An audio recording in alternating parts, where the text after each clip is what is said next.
Sente-se, por favor, em nome de Jesus. Queridos, eu não quero gastar tempo com isso, mas você está vivendo um novo tempo nessa casa. Nossos cultos, que eram então terça e quinta, como o irmão Alex falou, passam a ser as quartas-feiras. Nós vamos ter os pequenos grupos, estou ajustando, mas a igreja não ficará sem os cultos. Ela terá o culto de quarta-feira e ela terá os pequenos grupos, que a ideia sempre é crescer, para que a gente possa atender também principalmente os que não são da fé. Agora, deixa eu dizer uma coisa para você. Você veio aqui para ouvir a palavra de Deus essa noite, irmãos? Amém. Veio. Tem alguma coisa mais poderosa do que se alimentar bem, praticar exercícios, cuidar do corpo? Se você acha que isso substitui remédio, ou o remédio substitui essas coisas, não substitui. Uma boa alimentação, cuidar do seu corpo, cuidar de você, é muito melhor do que ficar tomando remédio. Sim ou não? Sim. Assim é a palavra de Deus.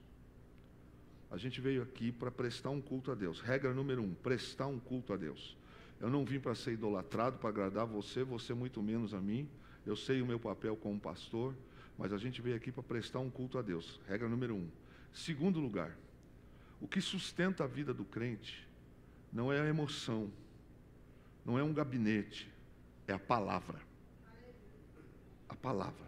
Nós estamos vivendo um momento da igreja na face da terra, onde as emoções estão elas alcançando lugares que nunca deveriam ter alcançado.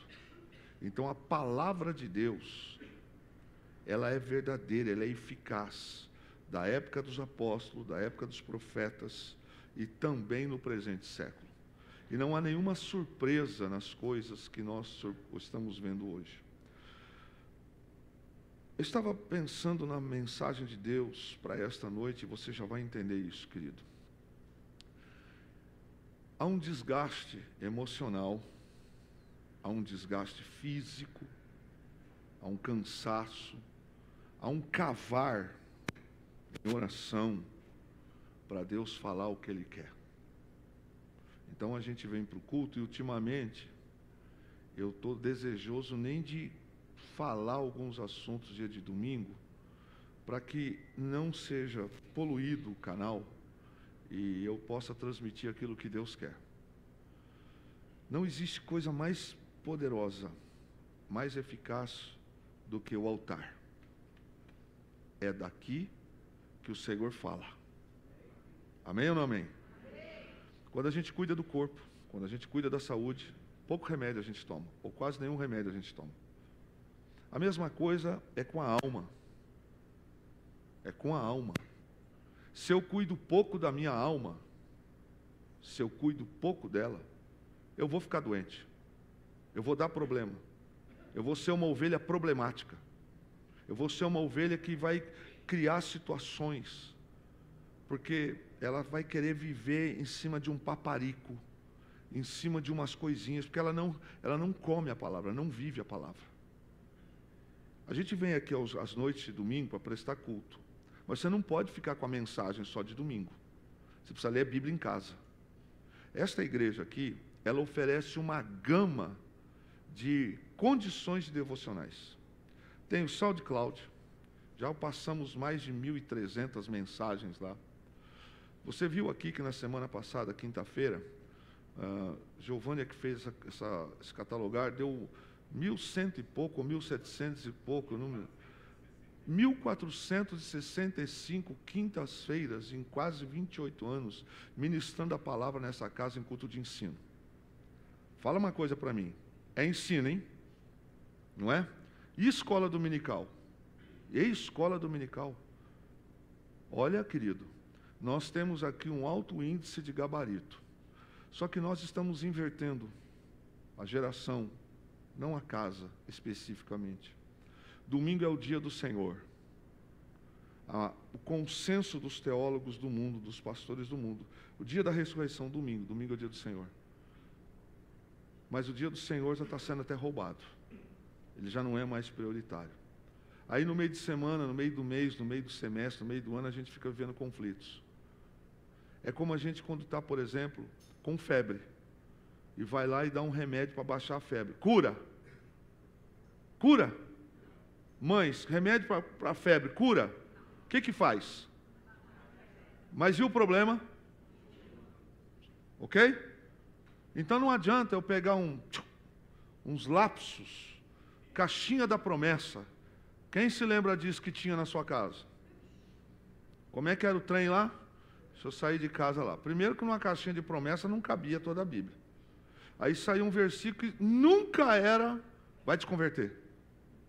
Era sempre o pão, etc., coisas boas. Não funciona não, viu, irmão? O mundo não está brincando de ser mundo. Os sinais da volta de Jesus estão muito perto, mas muito perto. A igreja precisa estar atenta, porque está para voltar. Tem um monte de heresias aí fora, mas um monte de heresia. Tem um monte de coisa que tem por aí. Você não pode ficar se alimentando de porcaria. Você não pode ficar se alimentando de bobagem. É mais tempo na televisão, mais tempo na internet, mais tempo em entretenimento e pouco tempo com a alma. Vamos valorizar essas coisas. Eu venho aqui dizer hoje para vocês uma palavra que durante a semana está incomodando o meu coração. Na verdade, já com 28 anos de pastoreio, eu sei quando Deus está falando comigo. E eu queria que você abrisse a sua Bíblia esta noite. No livro de Malaquias, capítulo 1. Antes que você fique possesso, já vai falar de dízimo e oferta, poderia até falar. Não é isso a palavra essa noite, mas poderá acertar. Eu estava vendo algumas coisas esses dias sobre... Eu fiquei assim, estarrecido. Saiu um negócio essa semana, os camaradas agora estão nessa vibe. Vão para o monte, faz uma selfie lá. E aí, supostamente, olha bem, hein? Vai ver se você não lê Bíblia, onde que vai dar estranho. Os caras estão com umas garrafinhas plásticas, consagrando no monte a urina do leão. Você achou graça, mas é verdade. Urina do leão, para consagrar. Não sei aonde que eles conseguiram arrumar a urina do leão, mas é lógico que não foi, né? Para pegar a garrafinha, levar para casa e esparramar onde você quiser.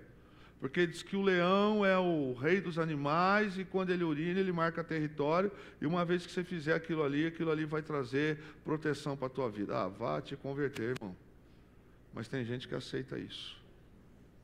Sabe por quê?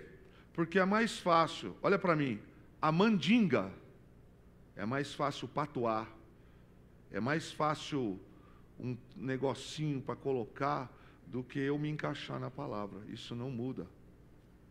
A igreja não foi estabelecida para ser servida.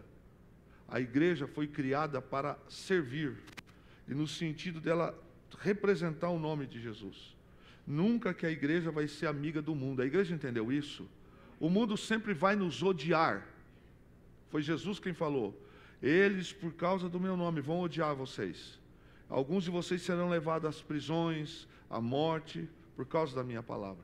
Então, às vezes, a gente quer ser mais santo do que Jesus. Ou seja, se Jesus, o Messias, o Salvador, foi crucificado, padeceu e ressuscitou, está passível dessa vida a gente passar por luta, passar por sofrimento.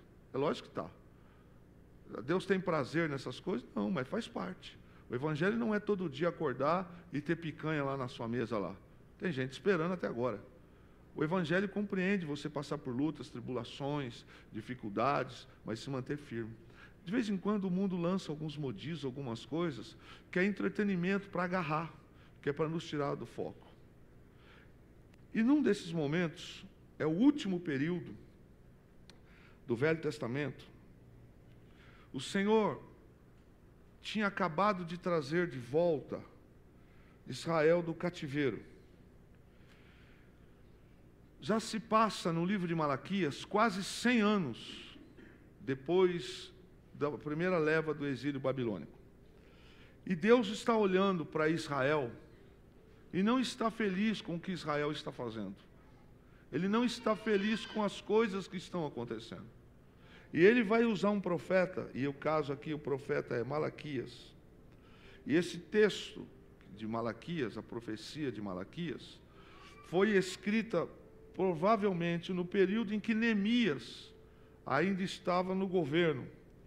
E nesse tempo que o livro de Malaquias é inspirado por Deus, uma ordem de Deus para o profeta Malaquias, os sacrifícios estavam sendo oferecidos já no segundo templo. O governador Zorobabel já tinha reconstruído o templo, já tinham vindo 50 mil exilados da Babilônia, tinham regressado de lá para Judá, e o templo estava funcionando. Só que o sistema de sacrifício que na Babilônia não estava funcionando, quando o segundo templo ele é reconstruído, ele volta a ser ativado, ele volta a funcionar. E é nesse tempo em que Esdras ele regressa para a Pérsia, depois ele vai voltar, que Deus usa o profeta Malaquias, e nós estamos falando aí de um século depois, 100 anos depois que os primeiros voltaram da Babilônia, e a gente conhece a história e sabe que nem todos quiseram voltar da Babilônia. Uma boa parte quis ficar na Babilônia. Só que um século depois, principalmente quando Esdras está lá, os cultos que eram feitos através do sacrifício se tornaram um vazio. Como assim, pastor? Era corpo presente, mente ausente. Era culto sem alma. Era fazer para preencher uma agenda. Então, quando se volta da Babilônia, reconstrói Jerusalém, reconstrói o segundo templo, há um sentimento de tristeza no primeiro momento, alguns choram porque a glória desse templo, no tamanho e no contexto que foi de Salomão, parece que ficou inexpressivo. Aí alguém chora, o Senhor fala, ó, para com isso, porque a glória dessa casa vai ser maior do que a primeira. Só que o tempo passa, grave bem, o tempo passa, e o ritual dos cultos se tornaram vazios. E Deus precisa falar. Deus se manifesta. O culto se tornou vazio porque o coração dos judeus se tornaram insensíveis para com o amor de Deus.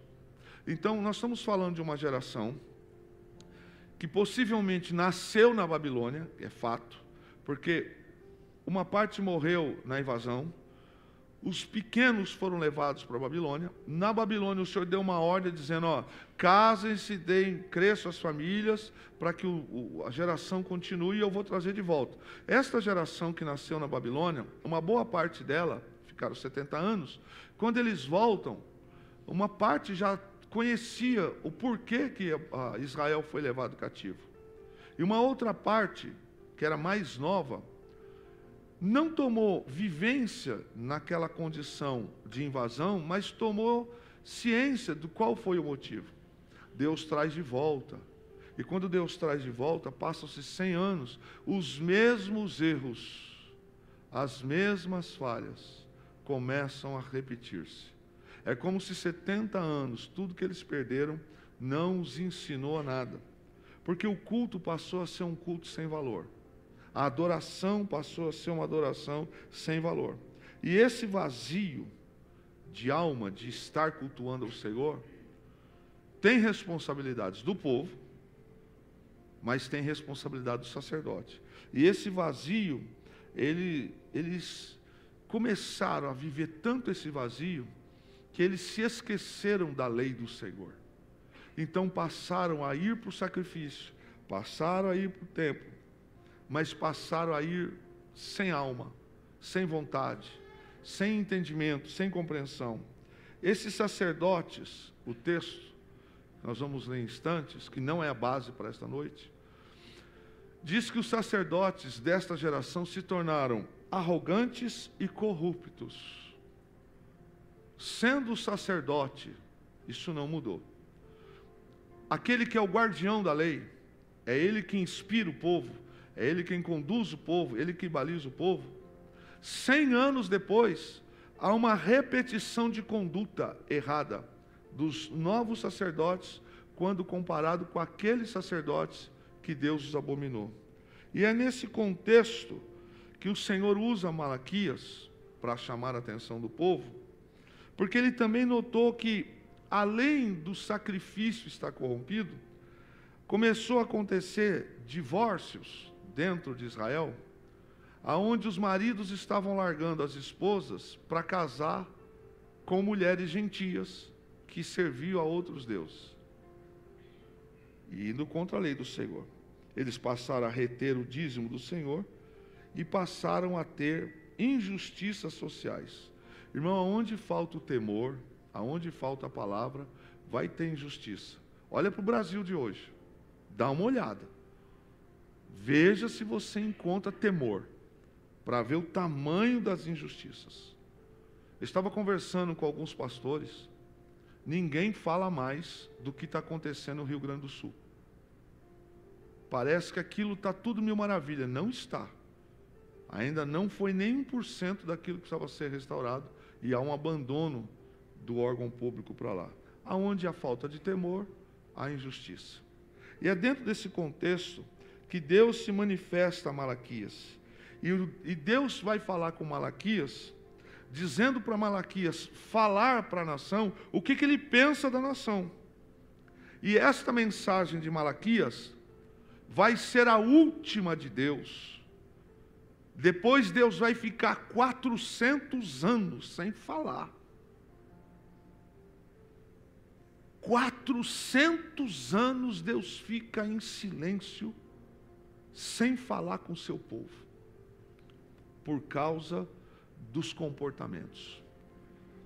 Deus fala com Malaquias e diga para esse povo que o pecado deles está pesado, e que eu tenho uma promessa futura, mas eu também vou trazer repreensão, vou trazer um castigo, porque eles estão fazendo novamente o que eles fizeram lá atrás.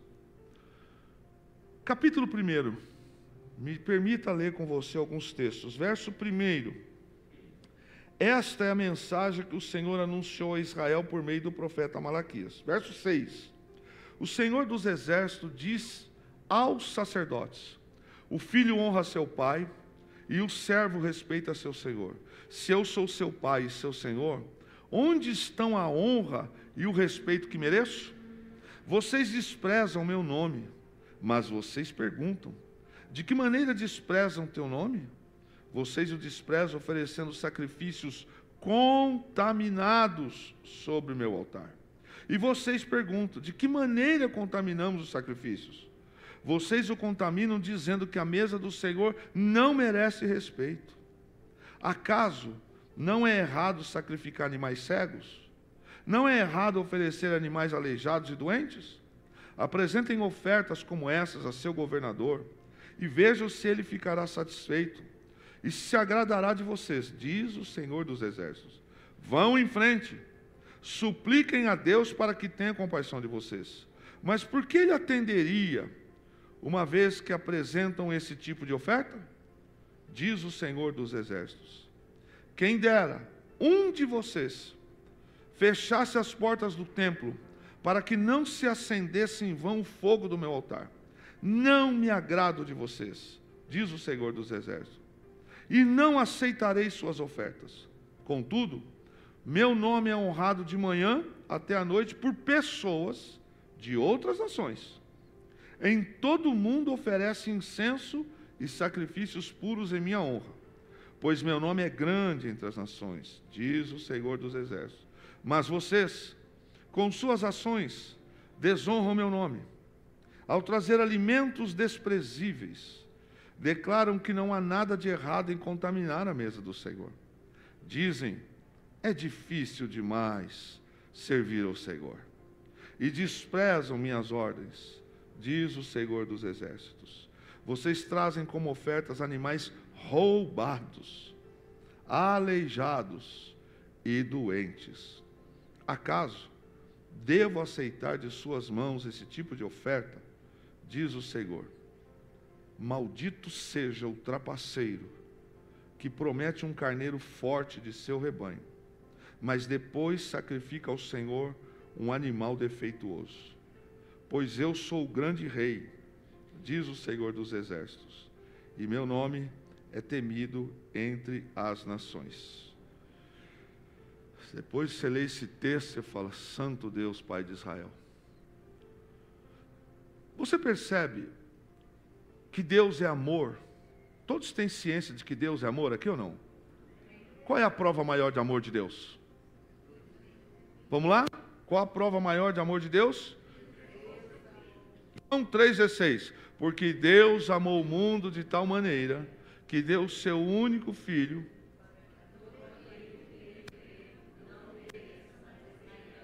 Isso é amor. Ele não mandou um anjo, ele não mandou um bicho, ele mandou o filho. Ele mandou o que ele tinha de melhor. Só que no mesmo tempo que Deus é amor, Deus é justiça. Deus é justo. Eu amo esse texto. Ele não folga com a injustiça. Não tem como Deus ser injusto, porque Ele é justo. Esse povo está brincando com Deus, esse povo aqui de Malaquias, na época de Malaquias. Ao ponto que Deus vai mandar esse recado e vai ficar em silêncio 400 anos. Porque as pessoas estavam fazendo as coisas para Deus, ou cultuando supostamente a Deus, e Deus chegou uma hora que Ele disse assim, você leu, e falou, ó, tomara que alguém nem abrisse mais a porta da igreja, nem acendesse as luzes do candeeiro, para que não tivesse culto. Porque esse tipo de culto que acontece eu não recebo mais. Agora Ele fala, aí quando vocês oram, vocês querem que eu responda? Ora, veja se o que vocês estão fazendo faz sentido. Aí você lê o texto, a nação chegou num ponto que até animal roubado, eles levavam para dar para Deus, na hora do sacrifício. Lei mosaica. É óbvio que Deus não recebeu isso aí. E aí, Deus manda essa mensagem para a nação, mas em especial Deus está mandando essa mensagem para os líderes, para os sacerdotes. Porque os sacerdotes, eles eram formadores e mestres da lei. E os sacerdotes, eles começaram a flexibilizar. Eles começaram a ser relativo. Começaram a amolecer na aplicação do ensino da palavra. Eles começaram a ser tolerantes com o pecado. Até porque eles viviam também do sacerdócio. E eles começaram a ser corruptos no ofício sacerdotal. Não começaram, deixaram de chamar atenção para não perder prestígio, para não perder a gordurinha. Então viam as coisas erradas, mas não falavam mais. Por quê? Porque estavam envolvidos. Há relatos de alguns que estavam cuidando da sua vida particular, vivendo do sacerdócio, mas não fazendo o ofício do sacerdócio. E aí eles deixaram que a palavra de Deus fosse feita, a interpretação do jeito que eles quisessem. Então os cultos não tinham mais regras. O sacrifício é um absurdo, né? A gente lê aqui hoje, é um absurdo. Onde já se viu, é como se alguém hoje pegasse um dinheiro de um assalto, fazendo assalto, e trouxesse para dar de dízimo. O que é isso? Deus está dizendo, não, até roubado vocês estão fazendo. E aí Ele fala, ofereça isso para o doente, o quebrado, o cego, para o príncipe, vê se eles aceitam. Mas os sacerdotes não estavam falando mais, porque eles estavam desviados, eles estavam corruptos e arrogantes. Quem você pensa que é para falar comigo? Eu sou sacerdote. E aí Deus está usando Malaquias, e isso me atemoriza, porque é a última vez que Deus vai falar. Depois Deus vai ficar 400 anos em silêncio. Irmão, alguém aqui tem noção do que é Deus não falar durante 400 anos com o seu povo? Que agonia, que luta. Pois foi isso que aconteceu. Então essa profecia era para eles, porque eles não estavam cumprindo o seu papel. E o povo que precisa de guia, estava cada vez mais laico. Então deixa eu dizer uma coisa para os irmãos, aí sim eu entro na mensagem, que aqui era só a introdução. O que nós vivemos hoje no mundo, entre aspas, no mundo gospel, que alguns gostam de dizer, ou no mundo evangélico? Nós estamos vivendo um evangelho hoje de não fale em pecado. Não se prega mais contra inferno. E eu estava com esta mensagem no coração, e hoje de manhã, pastor Luiz Vicente, quando o pastor Samuel Suana ministrou para os pastores de manhã, eu falei, confirmou, não tem mais dúvida. Nossas igrejas hoje não pregam mais contra o pecado, porque se pregar contra o pecado, as pessoas não ficam, entre aspas, Maria Júlia, na igreja. Não se prega contra o inferno, porque falar de inferno, tem crente fazendo o sinal da cruz. Deus, Pai de inferno, fala isso. Até arrepia falar de inferno. Inferno existe sim. E é para lá que vão os perdidos, os não salvos. Então hoje nós queremos ouvir um evangelho que é emocionalista. Sabe como é que é? Me senti tão bem. Aquele pastor fala tanto em pecado, fala em inferno. Eu vou na igreja para ouvir palavra de inferno. Hoje ouve. Um dia pode ir para lá. Um dia, aqui nesta casa, eu fui abordado por uma pessoa que frequentava aqui e disse assim, pastor, eu estou saindo da igreja. Ela não era membra não. Ela vinha aqui. Eu disse, Deus te abençoe. Ela disse, não é nada contra o senhor. Eu falei, que bom, menos mal. Ela disse, sabe o que é, pastor? É que aqui fala muito em santidade, fala muito em pecado, e Deus revela os negócios aqui. Eu falei, qual é o problema? Escute isso. Ela era crente de uma denominação, e ela era divorciada. E ela disse, é porque eu tenho um caso com um homem casado de um grau, de uma carga eclesiástica, numa outra igreja, que era fora da cidade. Ela disse, então eu não posso ficar aqui, porque quando a palavra vem, parece que a palavra me esmaga todo dia. Aonde está o erro? A gente não vem aqui para ser, não, irmãos. Nós vemos a casa do Senhor, não só pelas bênçãos que Ele pode nos dar, porque nós amamos ao Senhor. Eu não teria coragem de dar o meu filho Mateus, o meu neto João e minha filha Bárbara para morrer no seu lugar, nem no meu lugar. Eu não teria coragem de dar a Manuela e nem o Benjamin, muito menos a Nicole. Mas Jesus deu o seu filho para morrer por nós. E hoje o evangelho que nós temos é um evangelho que não se prega contra o inferno, não pode se falar das doutrinas, não pode se falar de pecado, e não pode entrar profundamente na Santa Escritura. Por quê? Porque não quer, porque incomoda, porque não gosto, porque... Pois bem, eu não fui levantado para isso, você não foi levantado para isso, e o Senhor está condenando esses sacerdotes, porque eles foram tolerantes com isso. O que nós encontramos hoje é um perigo da gente perder a salvação.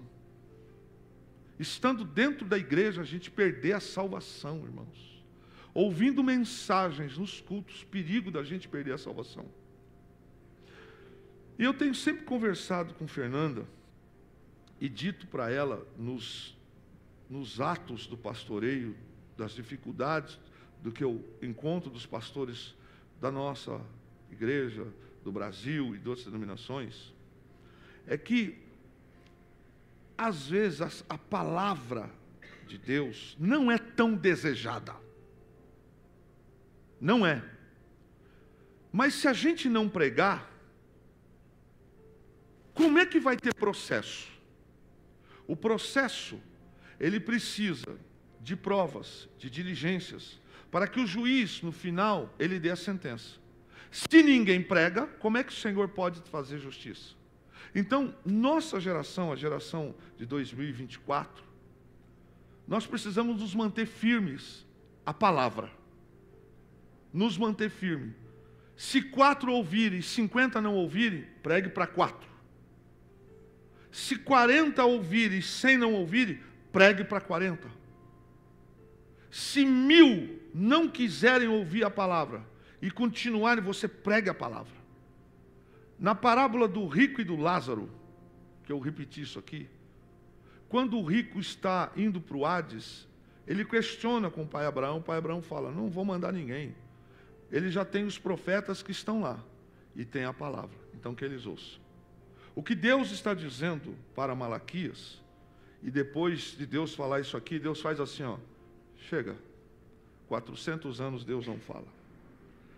Ele fica em silêncio, porque o povo começou a tomar um caminho que não era o caminho do Senhor. Deixa eu dizer algo para você. Eu não tenho ciência de nada, de alguma coisa que aconteceu essa semana, que nada. Eu estou pregando aquilo que o Espírito ministrou ao meu coração. É isso.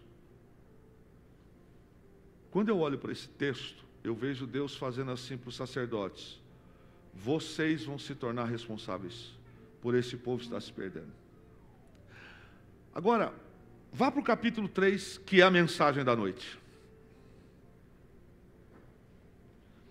Verso 1. Eis que eu enviarei o meu mensageiro, que preparará o caminho adiante de mim. E de repente virá a seu templo o Senhor, a quem vós buscais, o mensageiro do pacto, a quem vós desejais. Eis que ele vem, diz o Senhor dos exércitos. Mas quem poderá suportar o dia da sua vinda? Quem conseguirá ficar de pé quando ele aparecer? Porque ele será como fogo de ourives e como sabão de lavandeiros.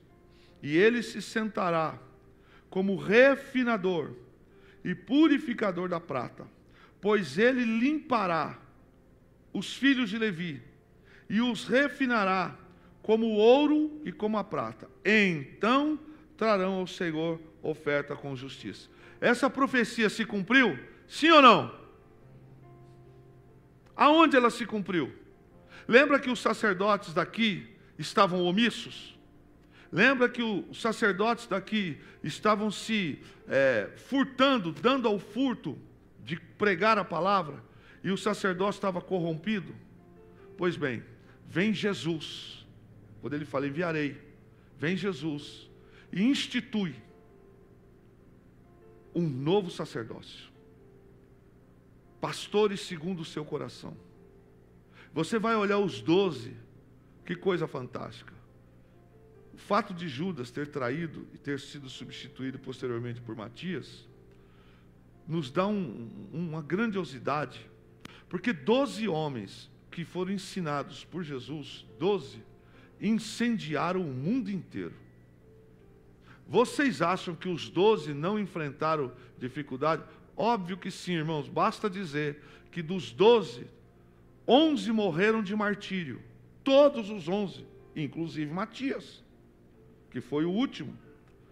João, o apóstolo João da revelação de Apocalipse, a tradição judaica conta que ele foi lançado num tacho enorme de azeite para morrer torturado. E milagrosamente João não morreu.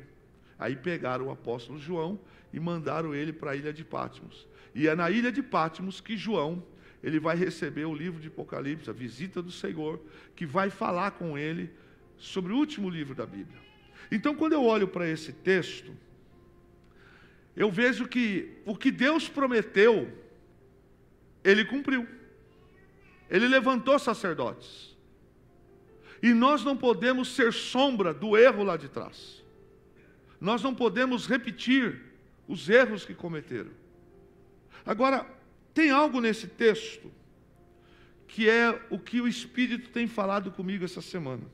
Quando ele fala, ele se sentará como refinador e purificador da prata.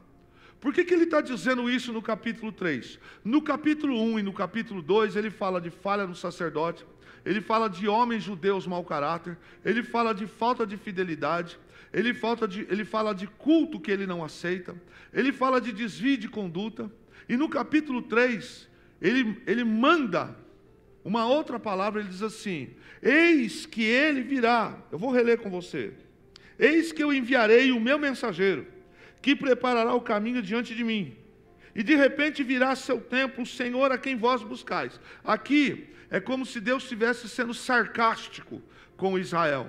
Vocês não estão procurando o Messias? Talvez vocês não verão.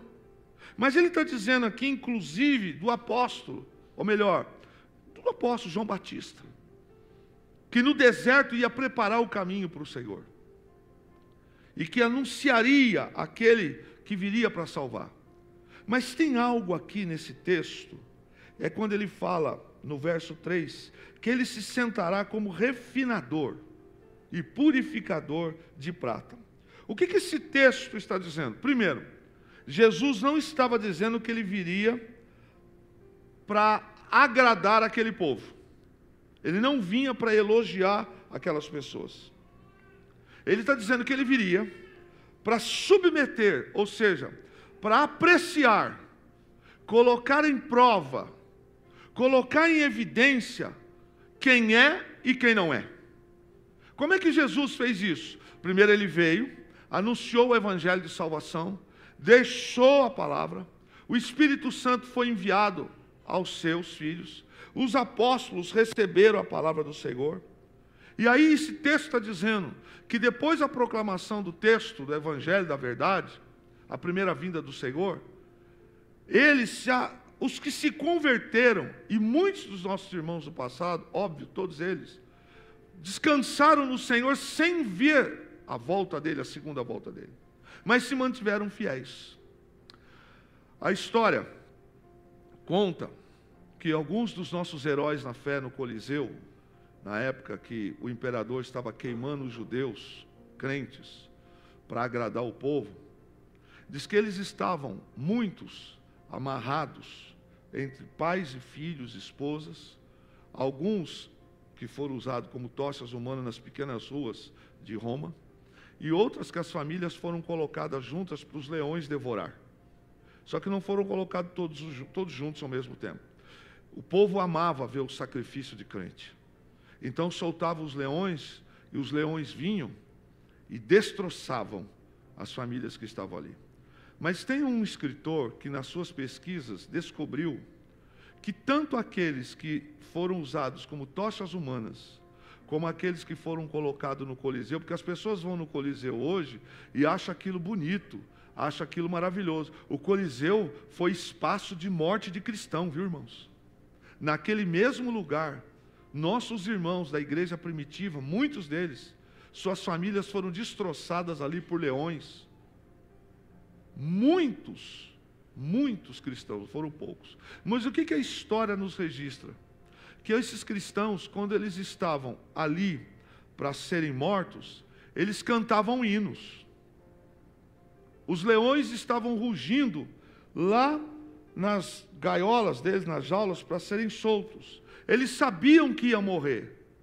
E os cristãos começavam a cantar. O mesmo fazia os cristãos que estavam pendurados para morrerem e eram incendiados como tochas humanas. E o que acontecia? Eles começavam a cantar hinos. E conforme o fogo ia queimando mais sobre eles, os que eram incendiários, eles aumentavam a voz. E quando eles paravam de cantar, os irmãos, os que estavam também para ser incendiados, entendiam que ele tinha morrido pela tortura. E o que faziam esses novos irmãos que iam ser queimados, que estavam nas outras ruas? Eles continuavam a cantar os hinos na parte que aqueles pararam. No Coliseu, a mesma coisa. Os leões começaram a atacar e os cristãos eles cantavam. E há um imperador romano, aliás, um general romano, que ele ficou em choque, porque ele não entendia o que esse povo tinha de diferente, que sabendo que iam morrer, eles cantavam para o seu Deus.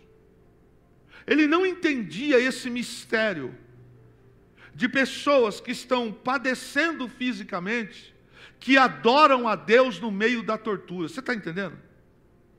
E que quando os leões atacavam uma família aqui, as outras famílias que iam também ser devoradas, quando esse povo parava de cantar um hino costumeiro deles, quando eles paravam por causa da morte, o outro grupo continuava no pedaço que eles tinham parado. E morreram do mesmo jeito, por causa do Evangelho, por causa de Jesus. Então Jesus está dizendo no capítulo 3, que ele voltaria, que ele viria, para avaliar, submeter, se o que ele pregou, o que ele fez, depois que ele esteve na terra, se ainda está em evidência. E isso, ele está dizendo para os ardentes da verdade e de coração. E a missão de anunciar a salvação. O que isso quer dizer, pastor? Jesus está dizendo que ele vai sentar-se como purificador de prata. Aí está a mensagem. Ele vai sentar-se para purificar, fazer o processo químico. Não é químico que Jesus vai fazer, mas aqui há uma analogia do que ele vai fazer. Ele está dizendo, está falando para essa geração, virei e vou como purificador de prata, para separar o que de fato tem valor e o que não tem valor. Então aquela geração não estava recebendo essa profecia porque Deus estava feliz com eles, ou para aprovar o tipo de gente que eles estavam sendo como quem adora o Senhor. E essa mensagem, essa profecia que ele está falando, estava se aplicando tanto à primeira vinda dele para a terra, como até o final dos nossos dias. Então, nossa irmã Marlene, que descansa no Senhor Jesus, nosso pastor Otávio, que descansa no Senhor Jesus, meu pai, que descansa no Senhor Jesus, a irmã Severina, que descansa no Senhor Jesus, para esses, já chegou a volta, porque eles estão descansando. A volta, quando o Senhor se manifestar, a Bíblia diz que os que estão descansando hão de ressuscitar. Mas o texto diz que as obras, nossa e a desses irmãos, até o último final da nossa vida, instante aqui, o Senhor vai nos purificar. Ele vai trabalhar com a gente. Aí eu fiquei pensando nessa palavra essa semana, que ficou aqui na minha cabeça. O que Deus quer dizer com refinador de prata? Deus está falando aqui que Ele quer falar sobre o caráter dEle. Dele quem? Dele, Deus.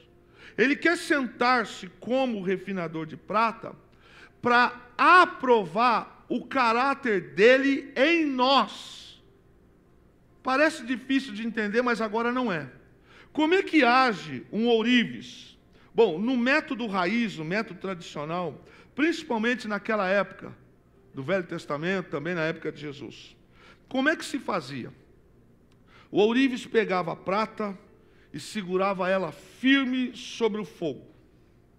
Então, pegava o minério, que até então conhecia-se como prata e que tinha ali substâncias de prata, e ele pegava, em algumas situações, ele sentava-se num banco, o fogo ardente. É isso que Deus está dizendo para Malaquias falar para o povo e para os sacerdotes que ele ia fazer no dia dele. O ourives pegava aquela substância, aquele mineral, ou em pé ou sentado. Ele pegava o fogo aceso, com a devida situação de proteção para a época. Ele ficava segurando o minério num fogo alto, alto, alto, alto, alto, alto. E ele ficava segurando isso, e não é colocar no fogo e ir fazer outra coisa. O ourives, ele pega esse material, ele põe sobre o fogo, e ele deixa aquecer o fogo vai aquecendo, vai aquecendo. E ele fica de frente ao fogo o tempo todo. Ele não sai dali, ele não desvia o olhar. Então o ourives está segurando sobre um fogo quente, com a devida cautela para não se queimar, muitos deles também se queimavam, isso não é o caso de Deus, ele ficava olhando para aquela substância, para aquele minério. E o refinamento dessa prata, ela vai começando a atingir um nível durante o fogo, de uma tal forma que as chamas são cada vez mais quentes, e ela vai derretendo as impurezas, porque o que ele quer é prata, ele não quer bronze, ele não quer calcário, ele não quer ferro, não quer estanho. O ourives precisa da prata. Só que ele fica aqui, ó, segurando. E o fogo está quente, mas quente, irmãos, quente mesmo. E ele está olhando. Interessante que o ourives fica atento todo aquele processo que o fogo está alto. Ele não se distrai. Ele fica olhando para aquilo, alguns com uma alavanca, outros com um objeto diferente, mas eles ficam olhando. Mas é muito quente, é muito quente. E ele fica de frente para esse fogo, ele não fica só segurando o objeto, mas ele fica prestando atenção o tempo inteiro. E o tempo todo nesse processo é o único método de extrair o que não é prata. Não tem outro jeito. O único jeito de se extrair a prata pura é ficar de frente para o fogo, segurando aquele objeto no formato. Lembre-se, leve a sua mente na época de Malaquias. Hoje as pessoas têm métodos químicos diferentes. Mas o método raiz, e é usado ainda por aqueles que não são de grandes lojas, etc. e tal, esse é o processo. O tempo todo ele fica segurando. E só que ele fica olhando, porque aquilo que não tem valor de prata, conforme se aquece, derrete. E aí, eu achei até interessante que hoje até esse exemplo de manhã saiu. No momento em que a prata começa a entrar no processo que ela vai se solidificar, ela vai, tudo que ela vai ser transformada, e vai saindo terra, pedra, ferro, estanho, e vai ficando a prata, algumas espécies de minério, elas ficam como bolhas, gotas, que ficam junto da prata. Mas a prata ainda está sendo refinada. E o ourives, com detalhe de precisão, ele pega com outro objeto e ele tira aquela bolha de impureza que está na prata. Porque a prata não pode ser impura. Então, aquela bolha que virou líquida, por causa do alto calor do fogo que está ali, ela é tirada para que fique só a prata, a pura prata. E esse processo só fica no fogo, ainda que por um tempo, aquilo que tem valor para ser filtrado. E o ourives fica ali olhando. Se a prata fosse deixada por muito tempo, por muito exposto ao calor, um excesso de chamas destruiria a prata. Agora, irmãos, eu acho que tem umas profissões que são fantásticas, e algumas delas estão hoje meio que em desuso.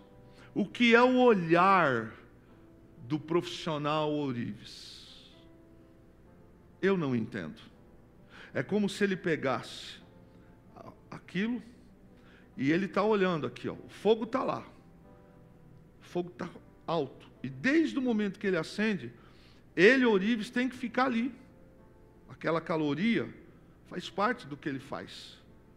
E a prata que está junto com os outros minérios, o que não é, vai virando líquido de uma forma diferenciada, ao ponto que quando todo esse processo que ele faz de filtrar, tira e joga fora, para outro canto, vai ficar só a prata.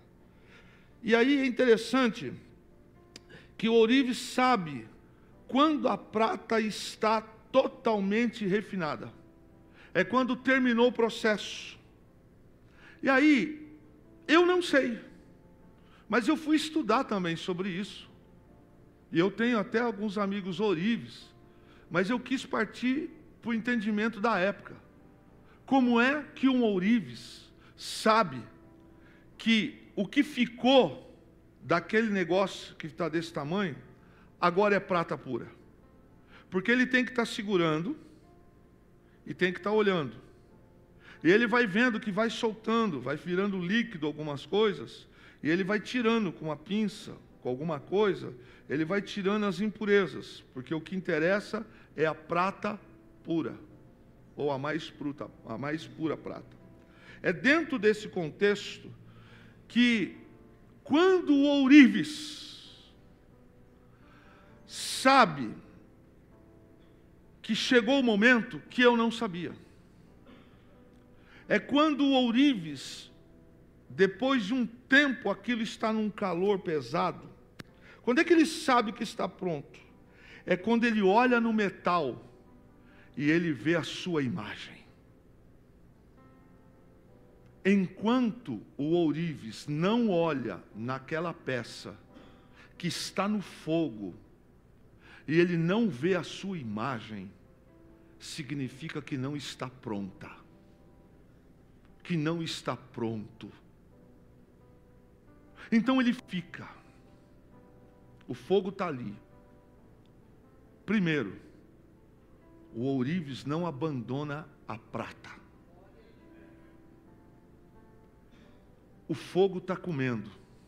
A temperatura está alta. Qual é o objetivo da alta temperatura? É tirar a impureza. Ei, Deus. E tem horas em que o ourives, ele percebe que algumas coisas que estavam seguras na rocha, no minério, de tão quente que está, mas o ourives está ali. De tão quente que está, que as coisas impuras começam a soltar. A prata começa a ficar pura. E ele vai e faz assim, ó. Vai tirando. Vai tirando. Mas o fogo continua. Porque apesar das impurezas estarem sendo tiradas, ainda falta a prova final para a prata pura ficar. E só um profissional sabe esse momento. E qual é o momento? É quando ele está no fogo, ele está olhando para a peça, o fogo está comendo em altas temperaturas. Ele, enquanto não vê a sua imagem, que imagem? A imagem dele, ourives. A hora que o ourives olha para aquela peça, e a peça reflete a sua imagem, ele sabe, está pronta para virar joia. Está pronta para virar coisa útil. Está pronta para ser usado para aquilo que de fato ela vai ser destinada. O texto diz que o Senhor diz que Ele vai se sentar como o purificador de prata. Talvez alguns de vocês podem até começar a entender algumas coisas. Talvez alguns de nós está sentindo um calor, está sentindo a pressão, está sentindo as coisas, parece que saindo do seu controle. Fica tranquilo, fica tranquila, o ourives está te segurando. Pastor, mas está doendo, mas é para purificar. Ele vai tirando. E o que acontece quando a peça não se permite, de alguma maneira, ser purificada? Ela não é pura. Ela não é prata. Porque a prata legítima faz isso. Ó. Qual é o ponto do calor? O ponto do calor não pode passar. Porque se passar muito, estraga. Deus sabe até onde a gente é capaz de suportar. Deus sabe até onde nós vamos aguentar. O dia que você e eu entregou a vida para Jesus, nós confiamos nas mãos dele cuidar da gente. Ele sabe. Ele sabe por que ele está aquecendo o fogo. Se não tivesse valor a sua vida e a minha vida, se o seu ministério não tivesse valor, se o seu ministério não tivesse valor, se o seu não tivesse valor, não estava em altas temperaturas. Porque está em alta temperatura, é porque Deus está tirando impurezas, é porque Deus está trabalhando. A temperatura está muito quente, mas vai chegar uma hora em que Deus vai olhar para você. Eu profetizo isso, é o que eu desejo para mim. Eu desejo para você, mas eu desejo para mim. Porque tem provas do ministério que dá loucura de abandonar, de largar. Tem provas, tem situações da vida que tem horas em que a gente tem vontade de não continuar, mas é a prova, o ourive está sustentando. Quando é que isso termina, pastor? Quando ele olhar para mim e ver em mim o rosto dele. Quando ele olhar para mim e ver que aquilo que eu falo, que eu faço, o meu comportamento é o comportamento dele. A hora em que o Kleber reflete o caráter de Cristo. A hora em que o Kleber, com as suas palavras, com o seu comportamento, com as suas atitudes, ele reflete Jesus. A prata está aprovada. Enquanto Jesus não vê a imagem dele na gente, não fomos filtrados. Gálatas, capítulo 3, verso 3. Abra a sua Bíblia. Gálatas 3, verso 3. Acontece que esse processo de refinamento, muitas das vezes, nós não queremos. Tanto não queremos, que fisicamente falando o calor incomoda. Sim ou não? É ar-condicionado, é ventilador, é leque, é alguma coisa. Mas agora vamos jogar isso aqui para o lado espiritual. Nós aceitamos a Cristo. Quantos crentes tem aqui essa noite? Levante suas mãos, faça algum barulho de crente aí. Oh, que coisa boa. Aí nós aceitamos a Cristo. O espírito de escravidão que dominava a gente, seja na área que for, ele não opera mais na vida da gente. Amém ou não? A gente vai crescendo, como diz a palavra, de glória em glória nós somos transformados. Aí Gálatas 3:3 diz assim: sois insensatos, sois assim insensatos, que tendo começado no Espírito, estejais agora vos aperfeiçoando na carne. O que Paulo está escrevendo aos Gálatas? Quer dizer que você começa bem, começa no Espírito, mas agora você acha que você é que é capaz de se moldar. Quer dizer que o Espírito de Deus, que você levantou a mão, que o aceitou, o Espírito Santo, agora ele não pode mais te colocar no fogo. É o que Paulo está dizendo. Ah, sois assim insensatos? Que tendo começado no Espírito, estejais agora vós aperfeiçoados na carne? Sabe o que está acontecendo aqui? O ourives não está podendo mais trabalhar com o Kleber. Eu estou trazendo aquilo que eu acho, aquilo que eu penso. A imagem de Cristo na minha vida não é como Cristo quer que seja, mas é como eu quero ser. Deixa eu dizer uma coisa para você, Kleber. Esta imagem serve para você, para Jesus não serve. Quando nós começamos na fé, que tempo glorioso, que tempo maravilhoso. Só que o tempo vai passando, e Paulo está dizendo, quer dizer que agora você se auto-aperfeiçoa. Então o ourives não pode mais aquecer o fogo, que espana, que solta. O que Paulo está dizendo é que muitas das vezes nós agimos assim.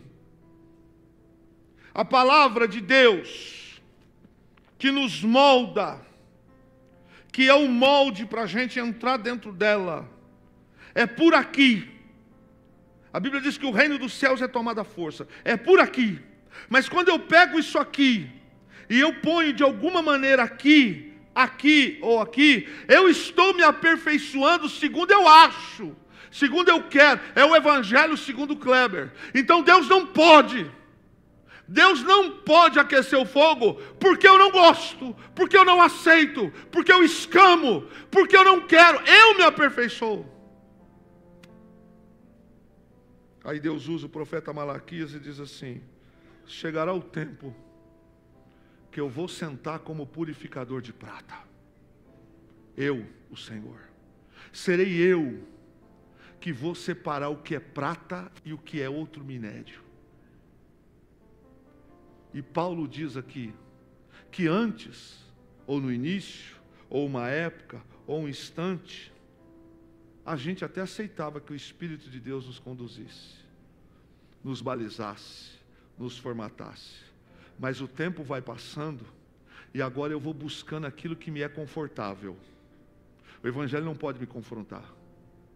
Agora eu te explico o início da mensagem. É o Evangelho coach. É o Evangelho que não pode bater, que não pode pegar, que não pode falar, que não pode apertar. É o Evangelho, bateu, levou.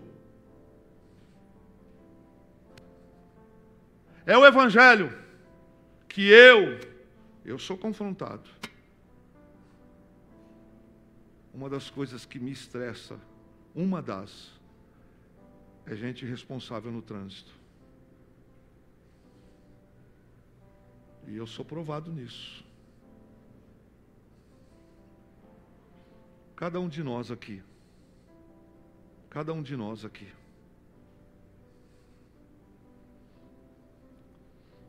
Dá uma olhada para o teu coração agora.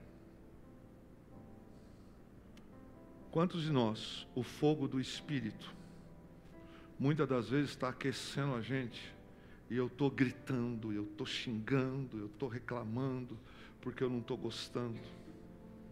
Eu sou pastor, tenho cadeia de comando acima de mim.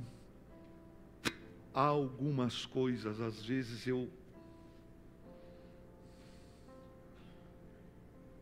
mas eu preciso refletir. Eu preciso refletir Jesus. Quando você olha para mim, quando essa moça olha para mim, quando Fernanda olha para mim, eu começo a minha prova em casa com Fernanda. Eu começo com ela. Porque aqui dentro, alguns de vocês podem olhar para mim e ver uma imagem, ver uma casca, um invólucro. Mas essa mulher me conhece no café da manhã. Me conhece quando eu vou deitar. Me conhece quando eu não estou bem. Fernanda me conhece quando eu estou chateado e quando eu estou nervoso. Ela conhece quando algo me incomoda. Mas eu não posso ser um personagem em casa. Porque quando eu subo para esse altar, como é que ela olha para mim? Como é que ela olha para mim? Imagine eu pregando sobre dízimo, por exemplo, e a Fernanda olhando e percebendo que eu sou um cara mais mentiroso, que eu não sou fiel. Todos nós, aqui do Alex à Nalva, do Theo, a Elisângela, a Maria Júlia, ao Fabinho. Todos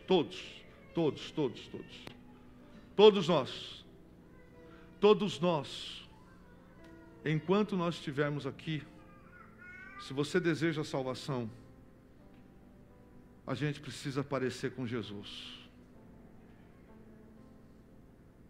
A gente precisa se parecer com Jesus.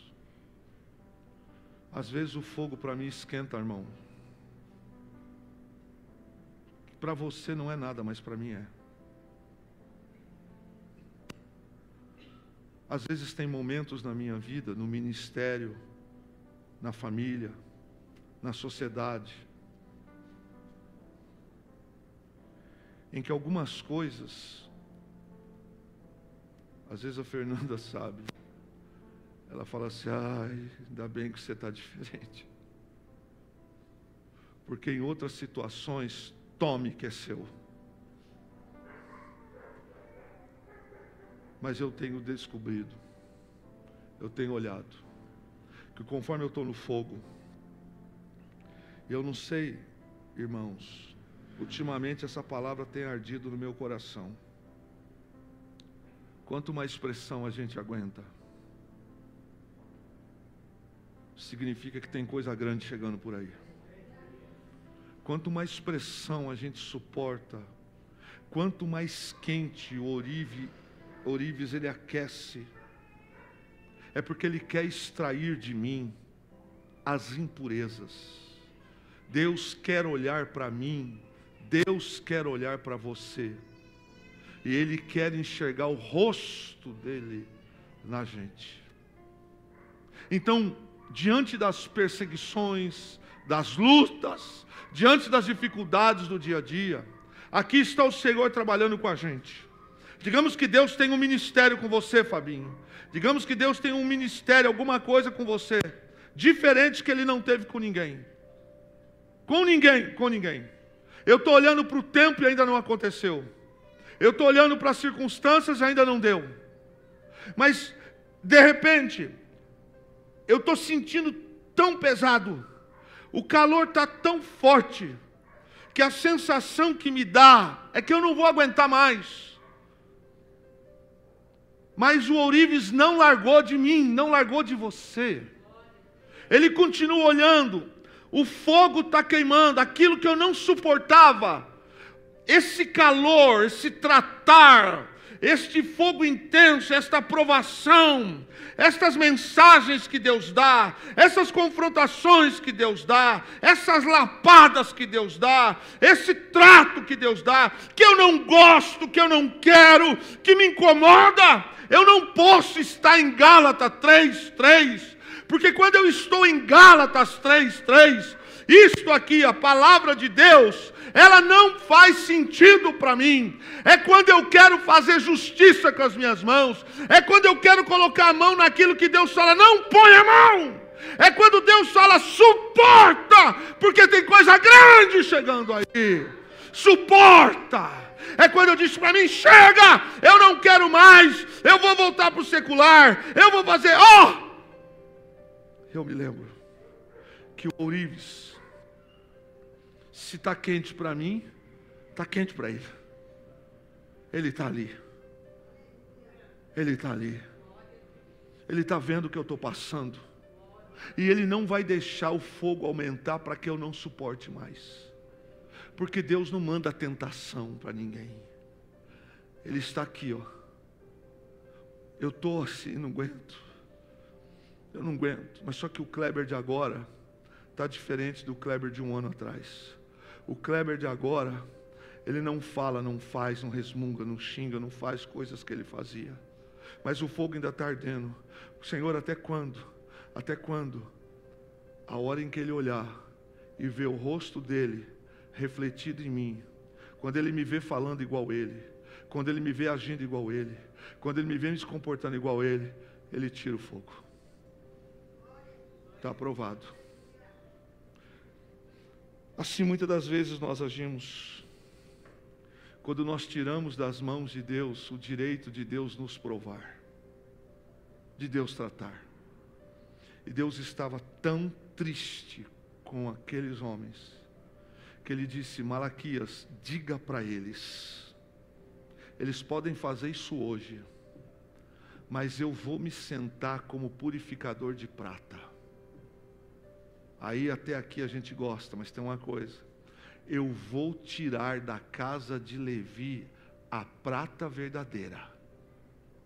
O que não for prata, eu vou excluir, eu vou limpar. Às vezes nós não queremos que o fogo da palavra, que o fogo do Espírito nos pressione.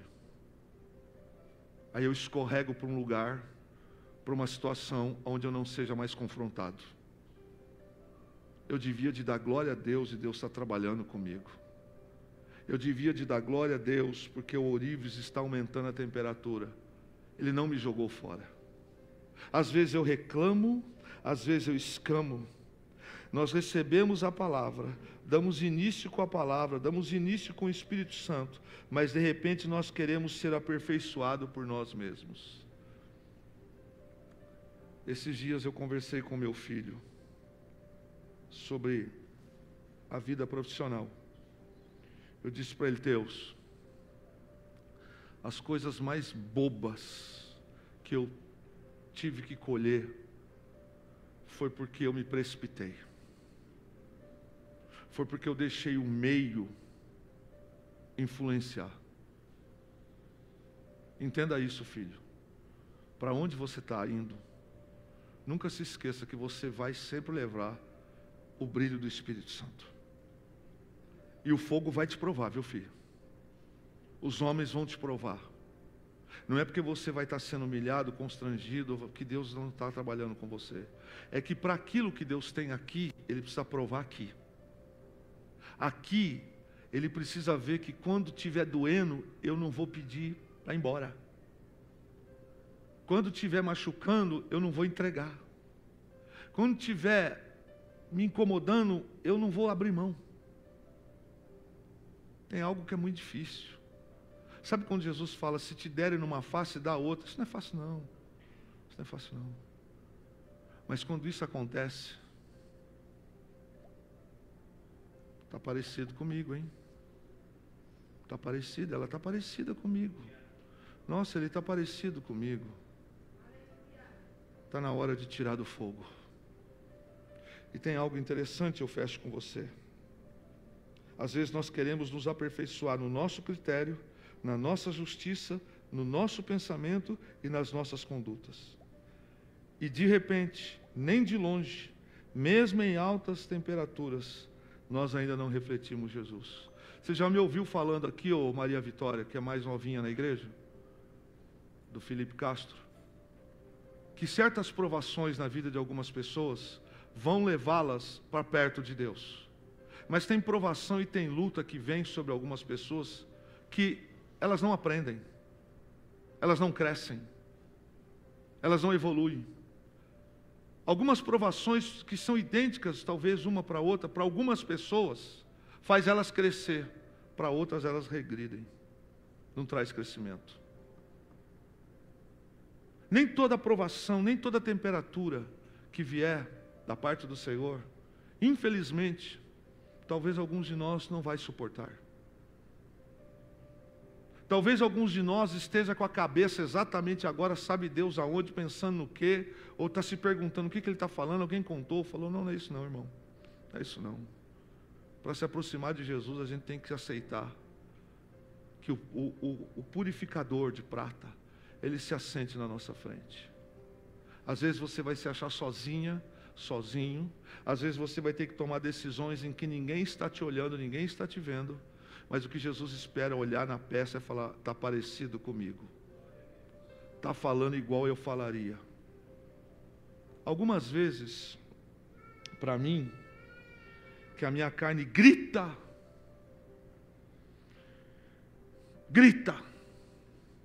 rocheia, às vezes fica roxo de nervoso. Sou humano. Uma frase fica na minha mente: se fosse Jesus em meu lugar, o que ele faria agora? E aí, meu irmão, me quebra. Porque eu não posso ser um impostor aqui nesse altar. Eu não posso ser um impostor para você. Eu posso criar uma figura, mas para Deus eu não posso enganar.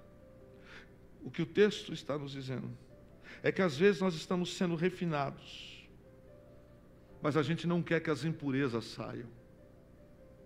Mas se essas impurezas não saírem, elas não vão refletir a imagem de Deus na nossa vida. Como que a gente quer ser conhecido na sociedade, na família, no mundo? Alguém que só vem para a igreja, só dá glória a Deus, só vem para o culto quando tem saúde? Alguém que só sabe cantar e adorar quando tem dinheiro? Eu não sei você, irmão. O altar não é lugar de eu ficar reclamando, falando de problema. O altar não é para isso. O altar é para proclamar as boas novas do Evangelho. Mas todo crente passa sim por luta. Crente legítimo passa. Bom Jorge está aí. Quase morreu, mas não morreu. Quase perdeu a perna, mas não perdeu. Este fogo desta provação na vida do irmão Jorge já passou de 1 ano. O que Deus está querendo mostrar, eu não sei.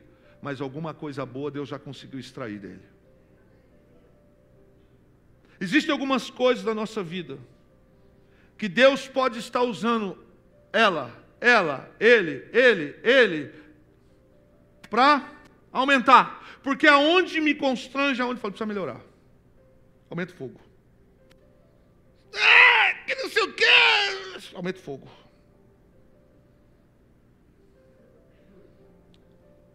Às vezes nós estamos sendo refinados, mas a gente estranha. Há uma frase no meio militar que diz assim: você quer ser feliz ou quer ter razão? Gálatas 3:3. Você quer ter razão? Se aperfeiçoe. Tira da mão de Deus o cuidar da sua vida, da sua personalidade, do seu caráter, do seu casamento, da sua família, do seu ministério. Tenha razão. Tire das mãos do ourives. Você quer ser feliz? Entregue o teu caminho ao Senhor.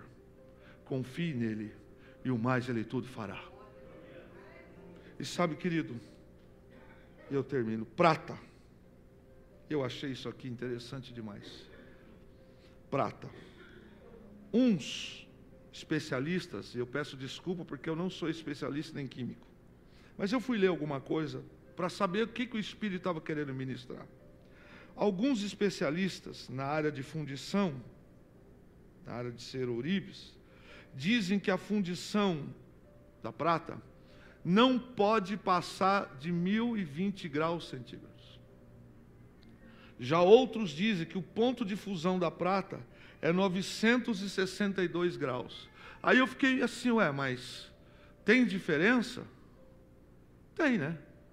Por que um aquece mais e outro aquece menos? Falei, entendi. Eu entendi. Você entendeu? Por que com alguns a pressão é média? E logo está nadando de braçada. E por que outros já está em 1000 graus e eu não estou refletindo ainda? É porque eu não atingi o ponto. Então Deus sabe, até Ele pode nos deixar no fogo. Por que uns ficam prontos primeiro que os outros? Só fica pronto quando a prata reflete a imagem. Enquanto a prata não refletir a imagem do ourives, ela não está pronta. Quer um segredo hoje para a tua vida liberado? Você já sabe. É só força de expressão. Deixa o fogo estalar. Deixa o fogo provar. Reclame menos. Faça mais. Suporte mais. Pastor, se para umas espécies de prata tem que ser 1020, por que outras com 960 graus ela já está provada? Depende até o tempo que a espécie vai refletir a imagem do ourives. Quando ela atinge o momento, o ourives fala: opa, chega, está na hora.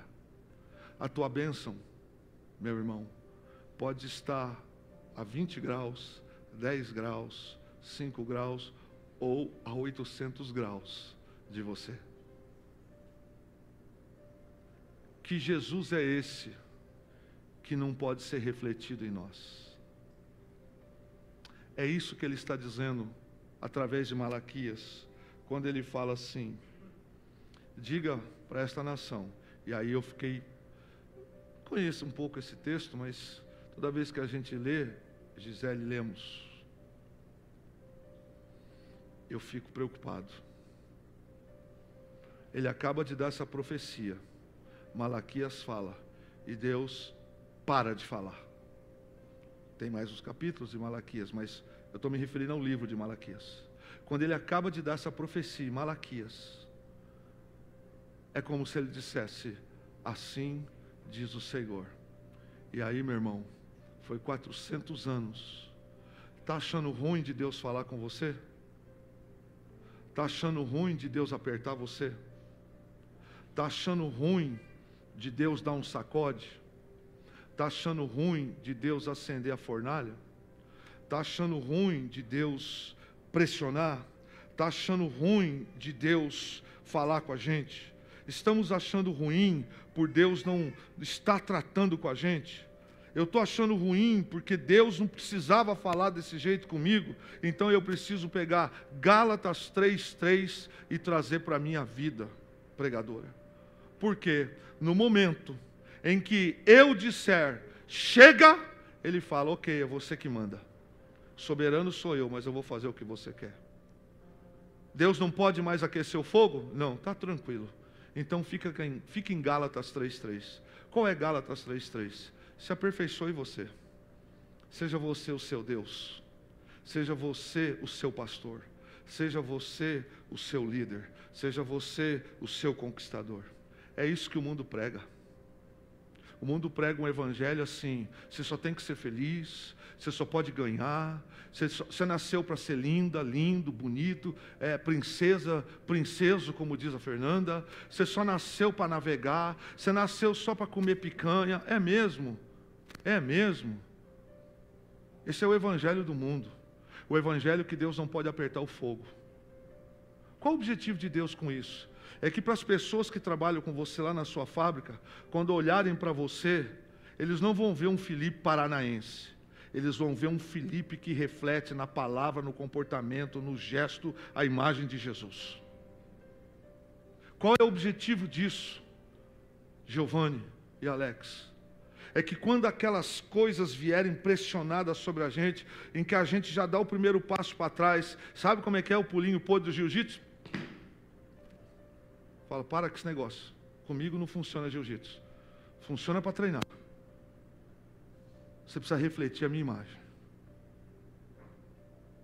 Não é fácil. Não é fácil.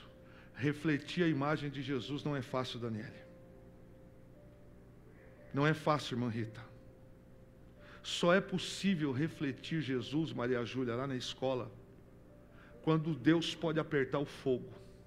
É nas gozações, é nos constrangimentos, é naquelas coisas. Ah, irmão, morar em condomínio também é prova de vez em quando. Ah, Ramon. De vez em quando você vai lá em Jerusalém e fala: oh, sangue e fogo na terra. E no trabalho, acho que só no meu trabalho tinha colega folgado. Tem uns colegas que faz você passar pelo Egito, andar por Gate, voltar para Jerusalém e falar: Jesus, me segura. Aconteceu alguma coisa, você com a maior cara assim de Jesus. Tudo bem. Aqui dentro é um vulcão que está dizendo assim: seu filisteu, seu roda da carroça de Faraó. É quando Deus nos aperta. Faz uns 20 dias, eu não sei porquê, mas comigo, essa frase tem vindo: a pressão que você suporta é aonde eu vou te colocar. é o tanto que você suporta que eu posso entregar. Quando você, Kleber, não gerenciar mais sua vida, não governar mais sua vida, quando algumas coisas para você deixarem de ser relevantes, e eu de fato você entender que é impuro, é quando o meu rosto reflete. É quando alguém pergunta para a gente, está tudo bem? Tudo bem. E alguém diz, tudo bem? Ué, mas não aconteceu isso? Quando Deus fala essa palavra, Ele diz exatamente no finzinho dela, dessa parte do capítulo 3, que Ele fala que Ele vai ser o purificador, que Ele vai sentar-se como purificador de prata. É interessante porque no fim desse texto, ele fala um negócio assim que é interessante, e eu termino aqui com você. Ele diz assim, que ele vai fazer com que esta situação de purificar a prata, ele vai fazer com que saiam as impurezas. Mas olha que coisa interessante aqui, e eu não tinha nem escrito isso, mas o Espírito me soprou agora aqui. Diz assim, verso 4. Então o Senhor se agradará novamente das ofertas do povo de Judá e do povo de Jerusalém, como no passado.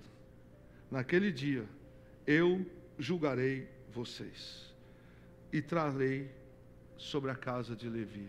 O que Deus está dizendo? O julgamento não vai começar pelo mundo primeiro.